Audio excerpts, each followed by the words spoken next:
এবার সন্দেশখালীর দিকে নজর রাখবো, কারণ নজরে সন্দেশখালীর আস্থা ফেরাতে তৎপর প্রশাসন। আজ 150 জনের জমি ফিরিয়ে দেওয়া হয়েছে। একদিকে যেমন প্রশাসনের ক্যাম্প, সেখানে অভাব অভিযোগ শোনা হচ্ছে, অন্যদিকে আস্থা ফেরাতে তৎপর প্রশাসন। 150 জনকে এখনো পর্যন্ত জমি ফেরত দেওয়া হয়েছে সরকারি শিবিরে অভিযোগ পেয়ে তদন্ত প্রশাসনের। আর স্বাভাবিকভাবেই যাদের একাধিক অভিযোগ ছিল, শেখ শাহজাহান জমি দখল করে নিয়েছে, জমি ছিনিয়ে নিয়েছে, শিবু হাজরা, উত্তম সর্দারদের বিরুদ্ধে অভিযোগ ছিল, তারা এই জমি ফেরত পেয়ে স্বভাবতই খুশি। জমি ফেরত পেয়েছেন? হ্যাঁ পেয়েছি। কোন জমিটা আপনার? এই তো এখান থেকে ওই মাথা পর্যন্ত। জমিটা কিছু না, জোর করে নিয়েছিল। কে? শিবু হাজরা।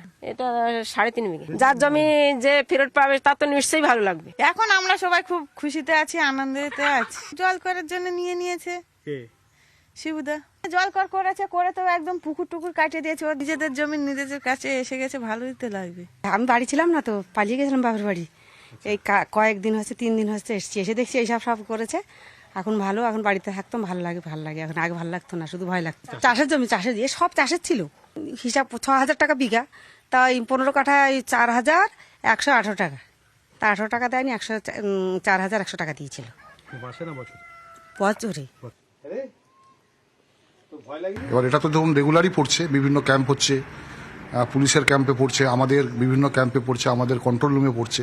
এটা রেগুলারই ফিগারটা আপডেট হবে, রেগুলারই বাড়বে, মানে পজিশনও বাড়বে, আবার কমপ্লেনও বাড়বে। যেটা হয়ে যাচ্ছে, আমরা ধরুন উইথিন 2 days দরখাস্ত যিনি করছেন, তার দরখাস্ত জমা দেওয়া থেকে 2 দিনের মধ্যে আমরা ক্লিয়ার করে দিচ্ছি। প্রায় 50 to 60, 50 থেকে 60 জন চাষিকে নিয়ে আমরা আজকে মিটিং করেছি। ওদের যা ক্রাইটেরিয়া, যে বিভিন্ন ডিপার্টমেন্ট দেখে নেবে, সয়েল টেস্টিং করে এগ্রিকালচার ডিপার্টমেন্ট দেখে নেবে,